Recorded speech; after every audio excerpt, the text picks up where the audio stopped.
doing?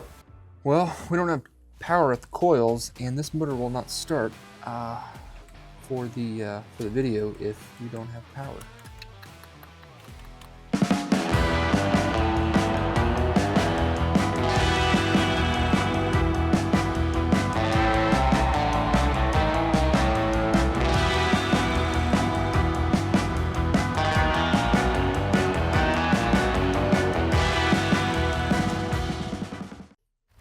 On today's episode of At Home with GKR Motor Cars, it's the season premiere, so the guys are going to introduce themselves and give you the rundown of what to expect in the very first episode.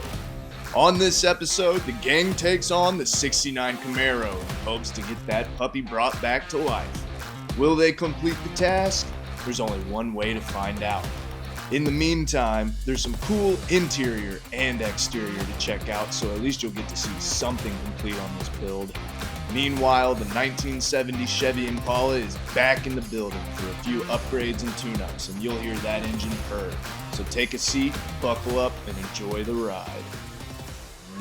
This is Tyler Willy, owner and operator here at GKR Motor Cars. He is also our master designer.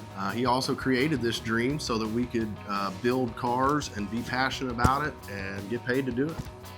And this is Tyler Craig, aka Tyler 2, around the shop, because yes, there are two Tylers and it's hard to keep track of them all. What he does is he's the guy. He's kind of the guy in the shop. If it comes to just needing something in the shop, he can do it. He's kind of like the master of all things that we do with cars. And when it comes to fabricating, he's definitely the guy there.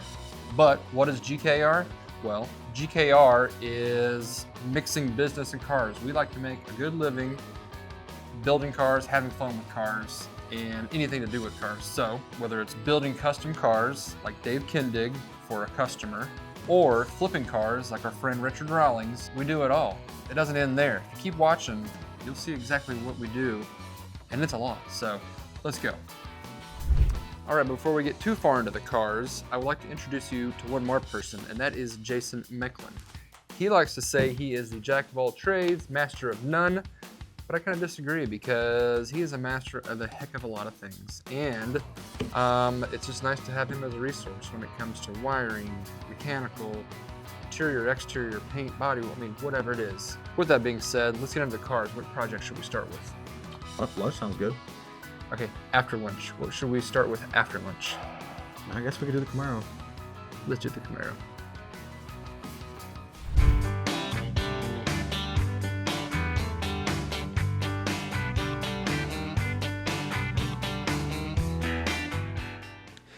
All right, so you've met the Camaro, and you can tell that it's pretty far along. We are almost done with it, so you've kind of come in towards the end of this build. More to come, but we tried a couple days ago to do initial startup, and the owner was here as well, which was really great, and it wouldn't start.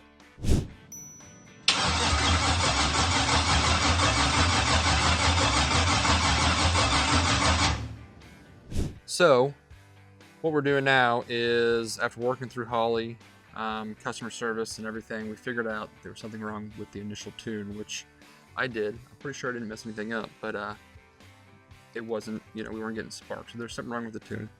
So here we are. I got the new card here to put a new tune on the handheld, get it uploaded, and we're gonna try it again. Let's see if we can get initial startup on try 2.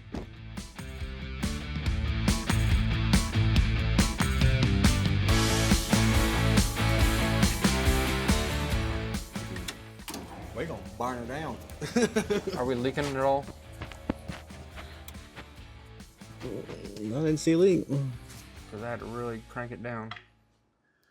That might be residual. Yeah, no, I cranked it down. I knew we needed to. Yeah, cycle it again. Did you dry it all off? Yeah. Yeah, no, we're good. I don't see Did you dry it off last time? Because he said it was wet. It had like a little, just barely any moisture on it. It wasn't like leaking like last time. The crank to run. Crank to run RPMs. He said you put 50 RPMs up there if you want. It should fire right up. All right, so I got the new tune uploaded. Got it on the handheld here. Jason, we ready? Yeah. Ready for try number 2?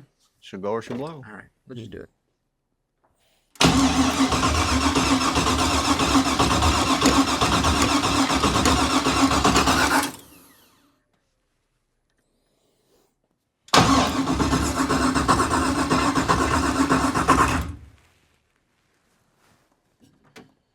check spark again? Probably. We can, we'll Phillips right there. The other day we didn't have spark. I'm gonna see if we still don't have spark with this new tune. Oh. Yep. Ready? Mm-hmm. Negative. Okay. So we got something off somewhere still. Spark. It's not the tune.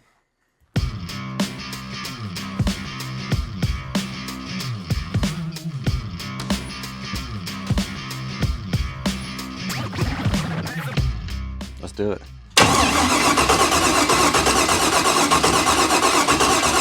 I'm even jiggling the other end. Yeah.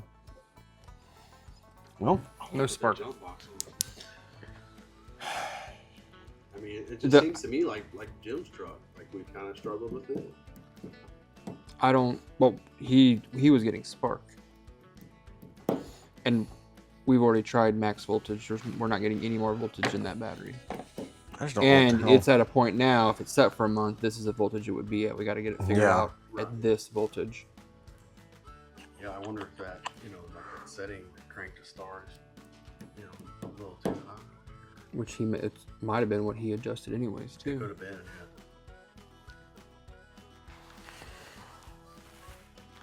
Yeah. Well,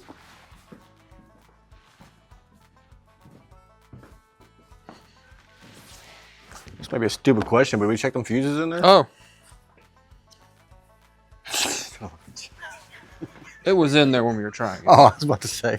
You kidding me? It was in there when we were trying it. I pulled it out for data log. That last test with the spark plug wires is different. So test the spark plug wire now? Yeah. Okay, that's it. Isn't that a fun sound? Ready? Yeah, let's do it.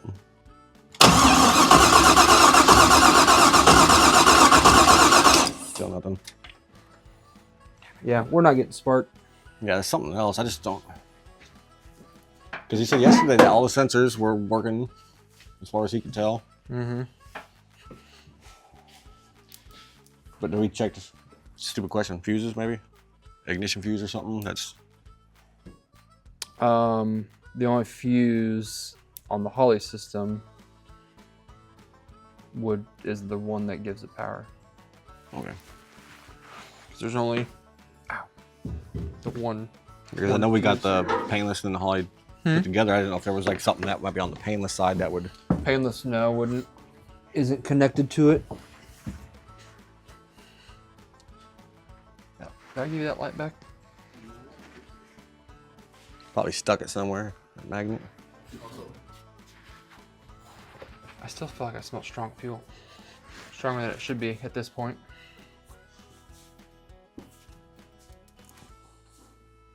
It's almost like it's back here. Nothing up there. All right, so try number 2, also not successful. Kind of the same problem we had before. No spark. We got good voltage at the battery. We've got a ground continuity from the coil plugs to the battery. So ground, kind of finicky with these things. Voltage kind of finicky with these things. I don't know. Tune supplied directly from Holly. I like to say I'm frustrated, and I probably am, but third time's a charm, you know what they say. So let's go look at some interior in the meantime. What do you think?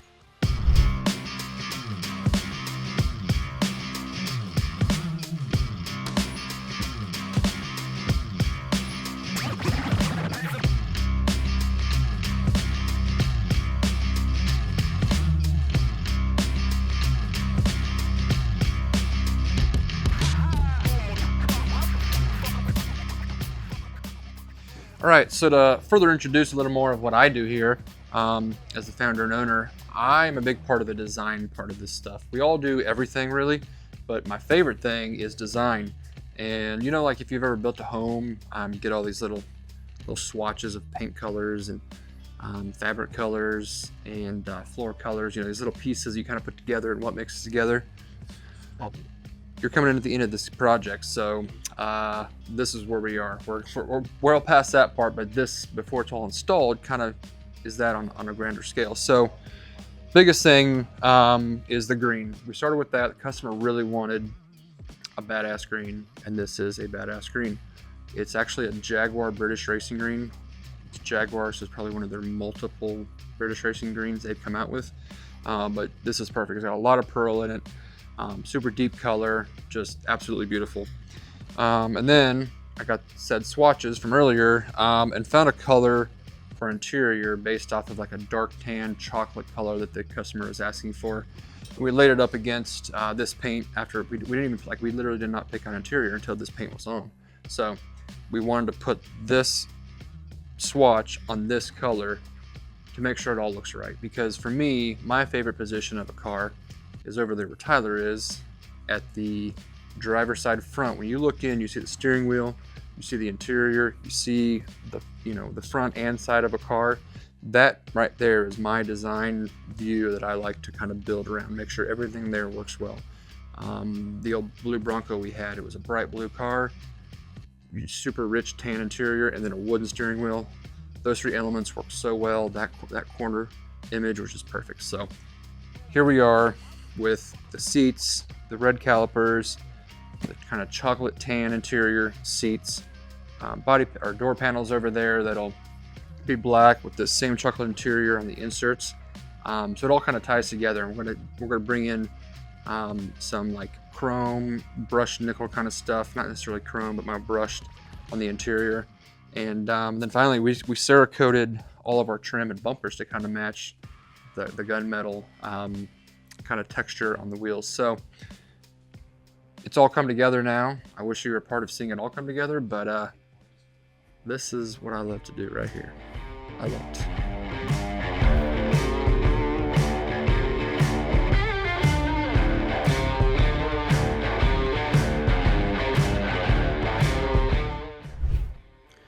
All right, so this isn't service work.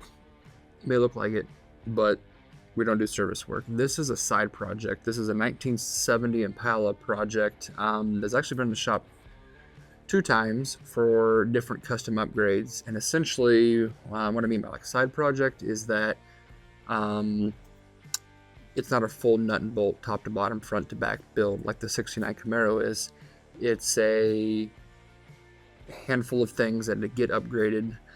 This one, like I said, has been here twice for 2 different rounds of upgrades. The first one was interior, and we put a really cool custom interior in this that yours truly designed, and I just love how it came out. And we kind of integrated, we didn't do the stereo system, but we kind of integrated it all into this interior so that he can have you know, his nice stereo system with the interior that we designed. And then I'm trying to think what else we did the first time. Do you remember?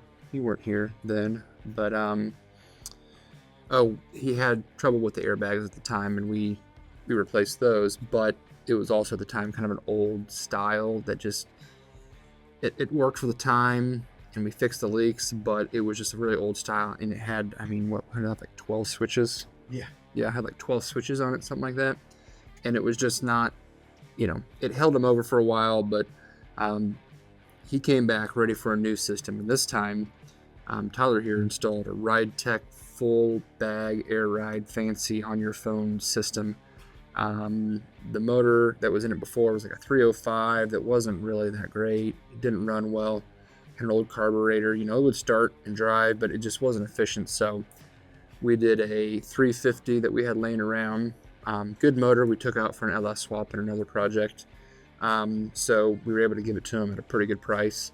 And same with the transmission, turbo 400, nothing crazy. Everything worked. We just pulled it out and put a different motor in, put an LS, you know, in that other car. So that's why it says Corvette on there, because it came out of a Corvette. But, you know, he wants something just more efficient. So we saved the money there to spend some money on a Sniper system. And it's the full Sniper with the Hyper Spark. So, you know, it's as close as you can get to modern EFI in an LS, where it pulls timing. It's got a lot more integration there. The timing and all that good stuff. Fuel injection has, you know, it's just more efficient. but you know, it's still on an LS, but it gets you that efficiency and reliability that you want out of something more modern. And what else did we do on this one? The airbag system, brand new setup there. We did some little rust patches in the frame, nothing crazy safety wise, but fixed some things there. When we took those old airbags out, we realized the previous airbag installer, I don't know who it was, probably somebody in their shop, kind of hacked at it a little bit.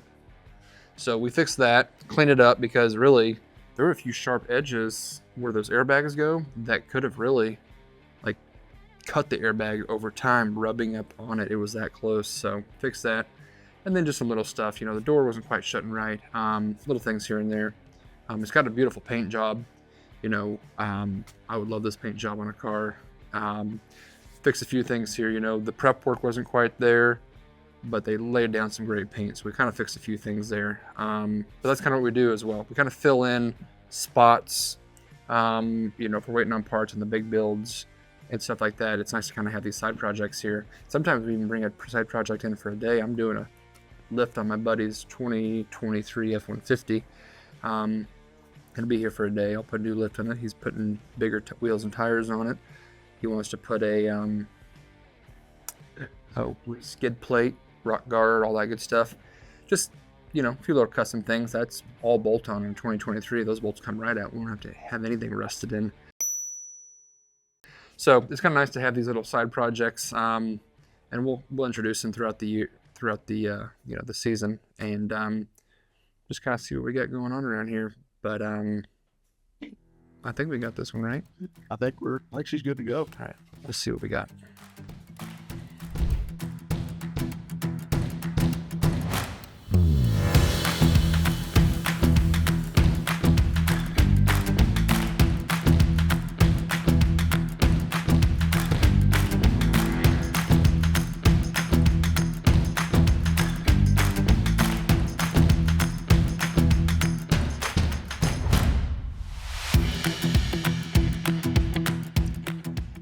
So, you know, with these side projects, we don't touch everything, so we don't know that everything's new. We don't know the whole story on everything. We try to see as much as we can. We put test miles on them, and sometimes they still pass the test miles and don't work. Well, this one got delivered, we did our test mileage on it, drove home, and then all of a sudden was dumping fuel at startup, and just completely dumping fuel. So I was like, you know, let me see what's going on. We put the new sniper on here, and couldn't figure out what was going on. Well, one thing led to another. We did find out it was actually the bad handheld. The handheld, sometimes they don't, it was like jumping around, and it was changing parameters on the actual tune with this thing. So when you start it up, it would just dump fuel and open those injectors. So we put a new handheld on it, runs flawlessly, doing well. Just, you know, bad part sometimes happens. Well, come to find out, when we got it all running again, the starter was acting funny, and we put a new starter on. Well, then also we weren't getting power to the starter, and there was something else going on. And you know, remember, it had been running fine this whole time, and no issues. Well, we looked at the grounds, and the factory grounds that were on here, or at least not factory, but whoever worked on it a long time ago, some of those grounds weren't quite right. So I had made a ground cable, and I'm going to put a new ground cable on here and see if that gets it, because batteries are charged, stuff's not working, and usually that means a ground. And really with electrical, it's ground a lot of times anyways. So we're going to put a new ground in here, and we're going to see if it doesn't work.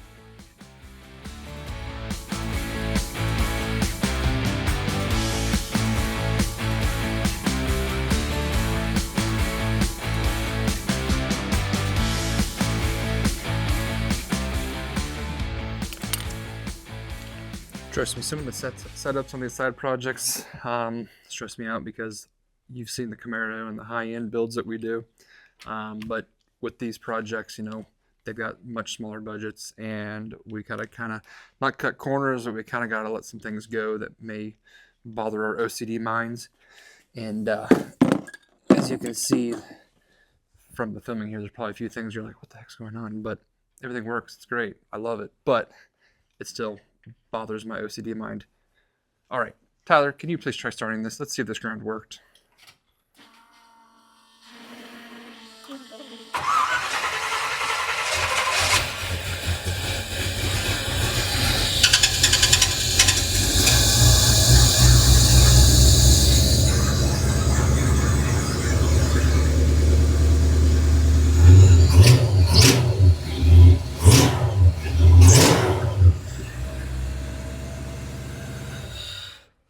All right, bad ground. Go figure. All right, don't leave yet. We got one more fun thing to show you.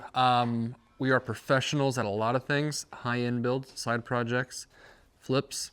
But what about getting trucks that some people get stuck really badly in ice and snow? Don't worry though, like I said, we're professionals.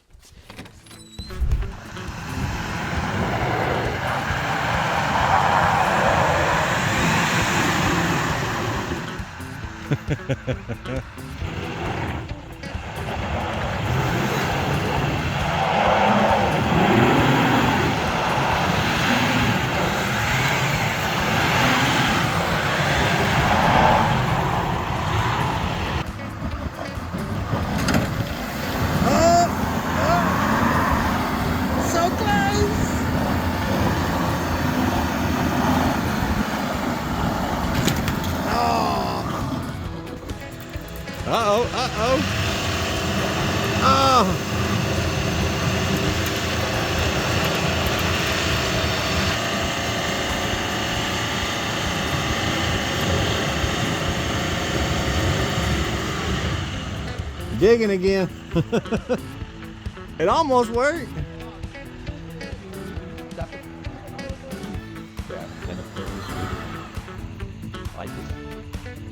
Hey, catch this!